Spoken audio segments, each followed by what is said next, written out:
Welcome, everyone, to the Pearl and the Echo podcast. My name is Dori Sim, and with me, as always, I've got Jim Rajan, our wonderful co-host. As we do every time at the Pearl and the Echo podcast, we are going to start with 3 deep breaths. Let's get right into it. In through the nose and out through the mouth. And you can close your eyes if it's safe to do so. In through the nose. And out through the mouth. One more time, just like that. In through the nose. Take the biggest breath you've taken today.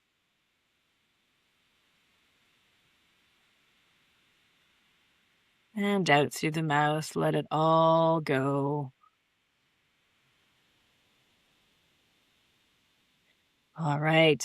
Welcome. And I'm really excited about the quote today, Jim. You picked a really good one. Tell our lovely audience what it is. Okay, so first of all, I'll tell you about the person. His name is Seth Godin, and he is an incredible guru of modern marketing, and he's written some amazing books. He also had a podcast that he doesn't really do anymore, but it was so good. I've listened to every episode, and I'm not even exaggerating, 4 or 5 times. I love his way of seeing the world, and I love his way of marketing. It's honest and it's pure and it's genuine, and there's no pretense or conniving or deviousness or manipulation. It's just really genuinely doing your best to give that person what they need. And the quote is this: "We've been trained for a long time to hide that unique voice or to pretend that it is not there, because the systems around us push us to conform." We have been trained for a long time to hide that unique voice or to pretend that it's not there, because the systems around us push us to conform. We have been taught that you can't be yourself because the you is wrong or bad or not good enough or too much or too sensitive or not sensitive enough, or that you must conform, that you must fit in. Human society is all about belonging. We love a good belonging. That's why religion works. That's how the very fabric of society is able to hold itself together, because we all want to belong to something that we believe in and that's meaningful and that's good. And yet we've been trained, therefore, that if you're going to belong to something, you have to give away part of yourself. And I have to say that I base a lot of my work on this, which is why I picked it. And for me, it's crucial, because the idea is then, if I'm authentic, no one's going to like me, or I'm going to lose, or I'm going to miss, or I don't get to belong. And even Seth Godin himself says, no one is truly authentic. It's impossible. The only true human being that's authentic is a 2-year-old, because they can do whatever they want and scream and shout. I can't be absolutely authentic because no one's going to want to hear what comes out of my mouth, because we're all bitter and we're all angry, and life is unfair and it is painful. And if you could be authentic, you would just complain and complain and complain. And actually, that's what a lot of people do. But the important part of this quote for me is the unique voice. You have a unique voice. What was the point in you being born if you don't get to share that with people? And there's definitely one person, probably hundreds if not thousands, who would love a conversation with that unique voice of yours, but we're so scared that we'll get rejected if that we don't express it. And that new unique voice isn't just your voice, it's your art, the way you sing, it's talking in front of other people, it's playing a musical instrument, it's sharing an idea, it's saying, wait a minute, no, I don't agree with that. Instead of all these yes people, yes men, yes women, everyone's, oh yeah, brilliant idea, because it's the boss's idea, and if you go against what the boss said, then you get fired or you get shunned or pushed out of the special gang. You know, we all want to be in this special gang, and therefore we pretend and we put an act on. And I know that you can't get through human life without wearing masks. I'm not saying just tear it all off, Dory, forget everyone else, I don't care what anyone said. No, because you can't do that, but you can slowly, quietly, gently let that thing out, can't you? And you would probably feel better if you did. Even if you start small, right? Even if it's just for yourself and not, this expression of whatever it is that needs to be out in the world. There's a lot of incredible artists I know out there that are making art for themselves. They never show it to anyone. um, and that's okay. But it's very likely that your art is going to help someone. It's a really brave act to be unique in this, in this society of ours where, we're asked to do certain things with our lives, go to school, get a job. We've talked about it on the podcast before, and it can it can feel a little bit like you are a zombie. and and if you quiet your voice enough, you can get all of these things that society has made you think that you need and want. We've been trained for a long time. It really is training. As soon as you reach a certain age, the age of reason is around 7 years old, I think, you start to realize all of these people around you and all of their needs and challenges, and you start to adapt. Some of that adaptation is maladaptive. If you're putting up that mask, like you said, depending on what is going to work with that person or with that type of person or with that type of scenario. And then you just go on autopilot. This unique voice can so easily get lost. I think finding someone who you can confide in, and even again, if that's just the pages of your journal, is so important. Having that conversation with yourself, finding your own voice. I struggle with it regularly, where my gut is telling me to do something and I just end up doing a completely different thing, or I end up doing the thing that is expected. um, the responsible thing, or the socially the socially constructed thing. Recently I was out of work for a few months, right? And now I'm back at work because that's the thing you're supposed to do. Is a bunch of incredible art and poetry and music not being made because of that? Yes. So how do we balance this? Because we live in a modern world. We have to pay the bills. We have to interact. Yeah. What do you think? Yeah, I really like your word.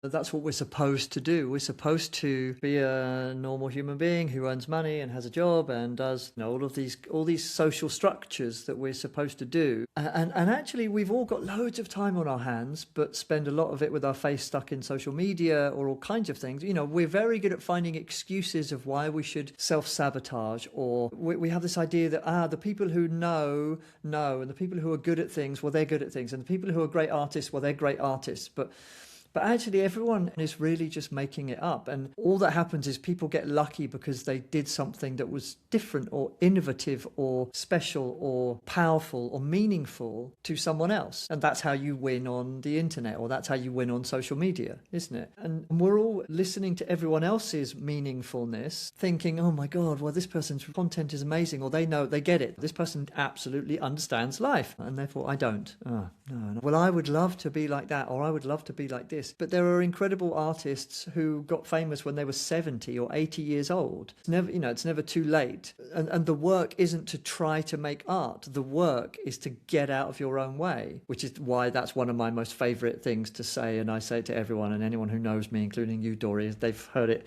probably to death. Come out of my voice, and you hear it and you're like, all right, okay, yeah, well, I'll just get out of my own way. All right, yeah, easy, okay, easy. But it's really difficult because of all of these social structures, and I should be doing this, or I have to be doing this, or I don't have time, or I'm exhausted, I'm not saying go start Instagram account and post on it every day. All this is saying is do the thing that you're here to do. It doesn't matter how it lands or what people think of it. It needs to come out of you. And then if it comes out of you enough and you do it for long enough, you'll start enjoying it. and maybe you'll share it with one person. And if you share it with one person and they really like it, you'll be like, oh, wow, brilliant. Okay. And if you don't share it with one person, well, that's okay as well. Or maybe you share it with someone and they think it's rubbish and they're like, oh, no, this is terrible. Well, then you know it's not your character. You're not a useless artist. You just need to do better work. That's all. And we separate ourselves from the importance of being good, don't we? What's really tricky, I've had conversations about this exactly, and how our very well-meaning adults in our lives, when we were children, pushed us to um, obtain marketable skills. Let's put it that way, right? Get the type of education that um, will ensure that you have a job and you can make a living. And um, and often that means telling children, don't be a writer, it's too competitive, or um, don't be a musician, like it's a really hard life and that's not what you want. And and some of those things are true, but what happens is we we tell ourselves that this isn't worth our time, when that unique voice is just, it's there. It might be very quiet and it needs to be expressed. We're such creative beings, and there's so much research about how good for your brain it is to be creative, and for your whole body, and just your whole system as a human. And so why wouldn't we want to turn that into a career? Why wouldn't you want to do that thing that you probably will end up loving if you actually needed to do, if you allowed yourself to do it regularly? For me, art making is like that, where I was very lucky to go to an art school for 4 years, an art high school, and I had to make art every day for at least an hour, and that changed my life. I there were years where I didn't make any art. I just stopped because I was on, trying to advance my career and do all these things. And I don't consider those the best years. I mean, they were productive, but it's like a part of me died during that time. And as soon as I started making art again, I just felt so much better, and I felt like myself again. And so and I know some people will say, oh, well, I'm not creative. I don't draw. I don't make music. Yeah, but you probably garden, you probably cook, you probably do something else that involves creativity in some way, shape, or form. And you know, i- if it's become a chore, then you're probably not doing it the way that you really want to do it, or you're not doing it at all. Yeah. Yeah. And I think this pretending that voice isn't there is a real epidemic of pretending that voice doesn't even exist. I'm fine, yeah, and I'm successful and I have a job and I earn money. And then you like have some kind of nervous breakdown or crash or something in your life when you hit a certain age and realize, oh my God, I'm halfway through life or something, and I didn't do the thing that I came to do. I'm going to read it again, and let's finish on it. The more I sit with this one, the more I realize that there are people who might see someone like me and say, well, yeah, but you're doing it, you're doing the thing, but even still there are things that I'm not allowing out. So let me read it again. Seth Godin: we've been trained for a long time to hide that unique voice, or to pretend that it is not there, because the systems around us push us to conform. Yeah. It's an important reminder, and I want to remind our audience that we need you. We need your unique voice, and really cultivate that. Sit with this quote, but take it one step further, and ask yourself, what is my unique voice? What is the one thing that I want to do on this earth before I die. Because Yeah. sometimes when we're faced with our mortality, that's when things really change. And yeah. Yeah, and and write it in a comment. My daughter, she listens to a song called "Don't Give Up Your Daydream," and it's all in the daydreaming. So yeah, write us a comment Amazing. with what is your dream, because that's the first thing, is letting it out where no one knows you, and eventually you let it out where people do know you. So yeah, thank you so much for listening. We really appreciate it. Please subscribe us and follow wherever you're listening or seeing this, and we hope you have an amazing rest of your day.